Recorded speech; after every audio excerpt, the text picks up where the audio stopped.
Bonjour et bienvenue à cette nouvelle édition de Midi au Caire. Amorçons notre rencontre avec cette première nouvelle concernant le porte-parole de la présidence, l'ambassadeur Bassam Radi, qui a déclaré que le chef de l'État Abdel Fattah el-Sisi s'est entretenu avec Alexis Likhachev, directeur général de Rosatom, le géant russe public du nucléaire, en présence du ministre de l'Électricité et des Énergies renouvelables et l'ambassadeur russe au Caire. Selon le porte-parole, la réunion a notamment abordé le suivi des travaux de construction de la centrale nucléaire d'Al-Daba.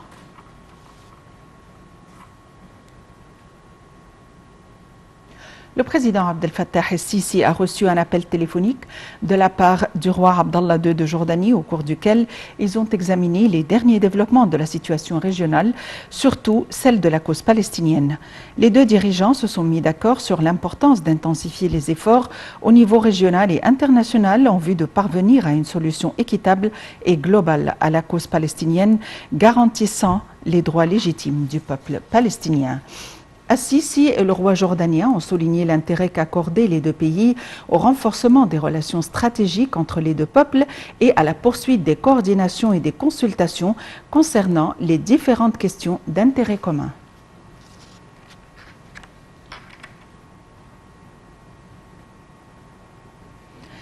Le président Abdel Fattah el-Sisi a tenu une réunion sur la situation constructive de certains projets de l'autorité du génie au niveau de la République, en particulier à la nouvelle capitale administrative et ses installations, surtout le siège du commandement stratégique, la cité olympique internationale d'Égypte, la cité internationale des chevaux, Marabit Masr, la gare routière centrale, le centre culturel islamique égyptien, la place du peuple et le mémorial. Le président el-Sisi a également enjoint d'élargir l'éventail de la première phase de l'initiative baptisée Une vie décente, visant à développer quelques 1500 villages supplémentaires éparpillés dans 50 préfectures et villes dans différents gouvernorats, avec un montant de 500 milliards de livres égyptiennes. Plus d'informations dans ce compte rendu de Marwa Arafa et Shahinez Ismail.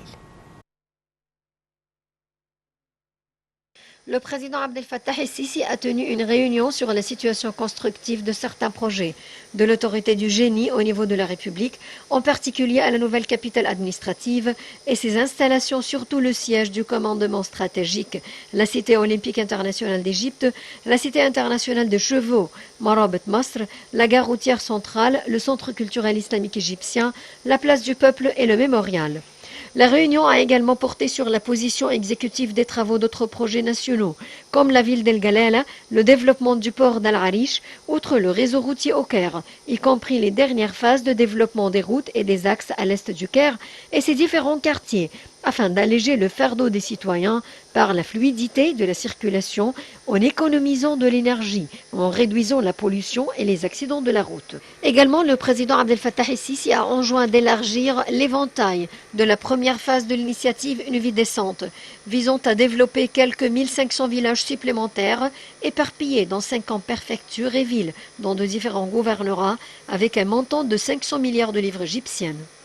Au cours d'une réunion avec le Premier ministre et le ministre du Logement, le président a donné des directives pour construire 350 000 nouvelles unités de logement dans le cadre du projet Logement pour tous les Égyptiens, un modèle qui doit être appliqué dans tous les gouvernorats de la République.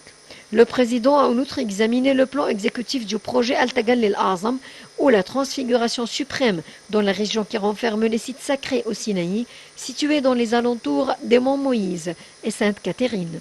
À cet égard, le chef de la République a ordonné que les dessins architecturaux soient en parfaite harmonie avec l'aspect mystique de la région pour préserver sa spécialité.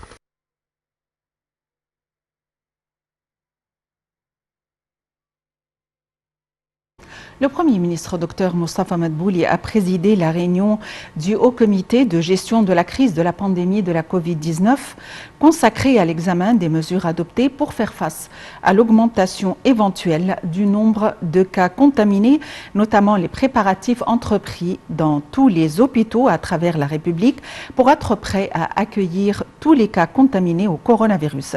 Monsieur Madbouli a fait la lumière sur l'impératif de la surveillance de l'application des mesures préventives pour enrayer la propagation de la pandémie.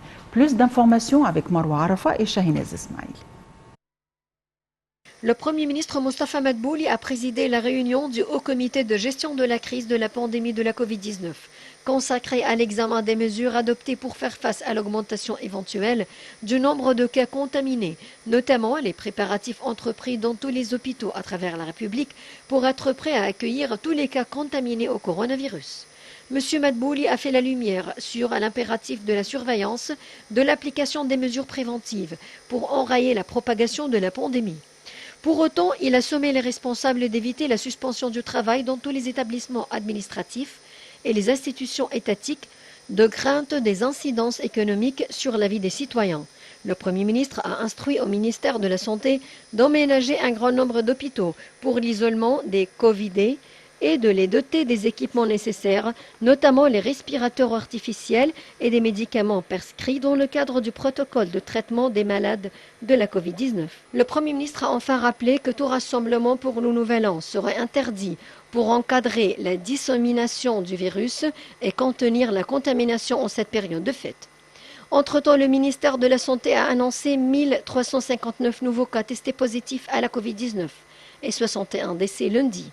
Le ministère de la Santé a toutefois déclaré que 421 personnes rétablies du coronavirus avaient quitté les hôpitaux de confinement après avoir reçu les soins médicaux nécessaires, portant le nombre total des cas guéris du Covid-19 à 110 500. Selon le communiqué, le ministère applique toujours les mesures de protection et de prévention nécessaires pour enrayer la propagation du nouveau coronavirus dans les divers gouvernorats de la République.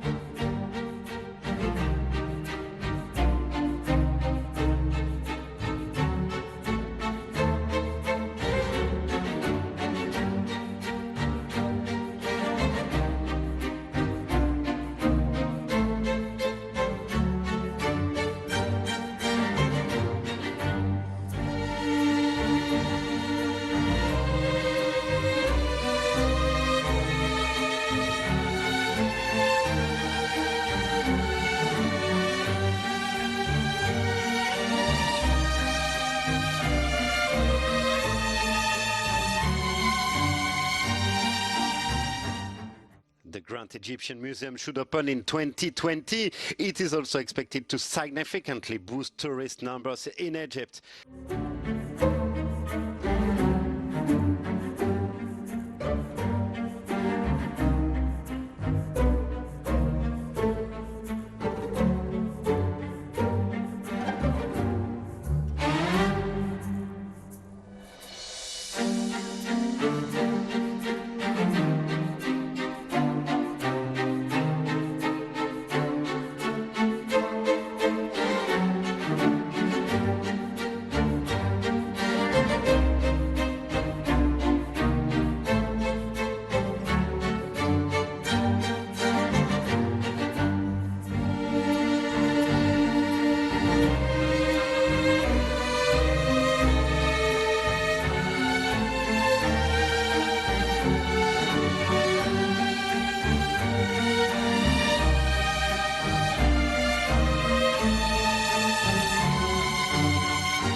Le ministre des Affaires étrangères, Sameh Shoukry, s'est entretenu au téléphone avec son homologue japonais, Toshimitsu Motegi, des moyens de renforcer les relations bilatérales dans les divers domaines, ainsi que des dossiers régionaux d'intérêt commun. L'entretien téléphonique a porté sur les derniers développements concernant la fondation du Grand Musée égyptien étant un exemple de coopération entre les deux pays. Le ministre japonais a exprimé la volonté de son pays de relancer le dialogue arabo-japonais durant la période à venir. Et pour nous donner plus d'éclaircissements concernant le Grand Musée du Caire et la coopération égypto-japonaise dans ce domaine, nous avons le plaisir d'avoir en ligne Madame Nagueya Fanous, directrice générale du Musée du Caire. Madame Nagueya Fanous, bonjour et bienvenue avec nous. Bonjour, monsieur. Madame Nagueya Fanous, le Grand Musée du Caire est un aspect de coopération entre l'Égypte et le Japon. Où en sommes-nous quant à l'inauguration de ce grand musée? On aimerait en savoir plus sur les derniers développements concernant les travaux. Et le musée, le grand musée égyptien à côté des pyramides, ça sera être un grand musée gigantesque en Égypte et au monde entier, parce que ça sera être le grand musée qui contenu les plus grandes collections des antiquités égyptiennes et qui témoigne toute l'histoire de l'Égypte antique. Par exemple, il va disposer des antiquités depuis les périodes préhistoriques jusqu'à la fin des périodes gréco-romaines. Et aussi, il va être comme un grand centre culturel, n'est pas seulement un musée, mais aussi il va être aussi un centre pour la restauration des antiquités. Il y a plus de 7 grands laboratoires spéciaux pour restaurer les monuments égyptiens. Et aussi, il va contenir aussi des cinémas, par exemple, du musée pour les enfants et aussi des restaurants. Il va être un grand musée et centre culturel et centre qui raconte la civilisation égyptienne ancienne et moderne aussi. Madame Nagueya Fanous, vous êtes directrice générale du Musée du Caire. Merci d'avoir été avec nous aujourd'hui.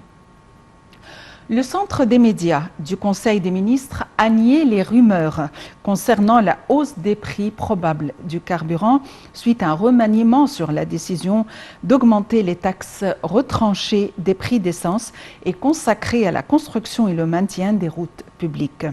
Selon le Centre des médias, le ministère du Pétrole a déclaré qu'aucun changement sur les prix du carburant n'a été décrété et que le prix d'essence est fixé tous les 3 mois par le comité chargé de gérer les prix des produits pétroliers.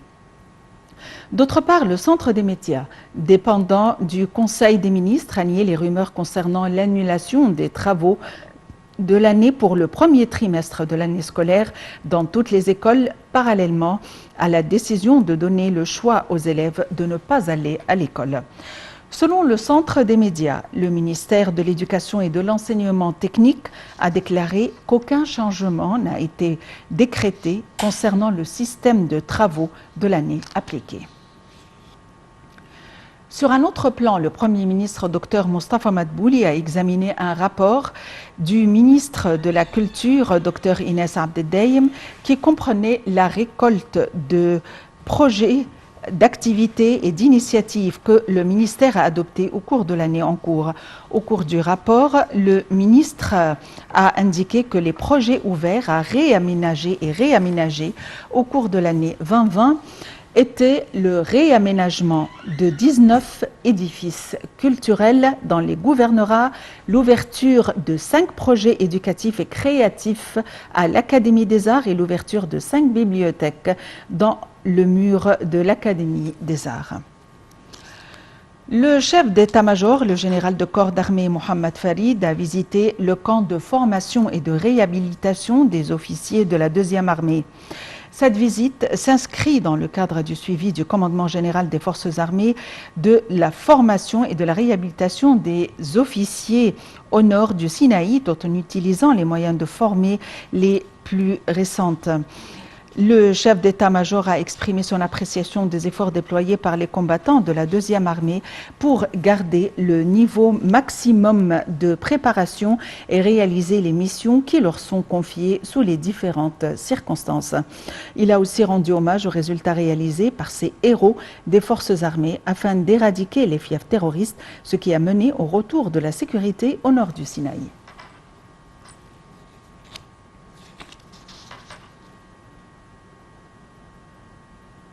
Nous terminons avec cette nouvelle de la Bourse du Caire. Hausse collective des indices de la Bourse du Caire à la clôture de la séance à cause des opérations d'achat égyptiens pour collecter les gains. Le capital des entreprises cotées en bourse a atteint 639 milliards de livres égyptiennes.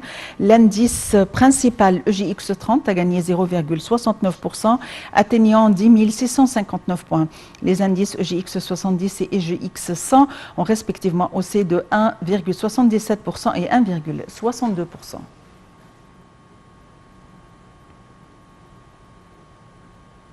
Fin de cette édition quotidienne de Midi au Caire. Merci de l'avoir suivi.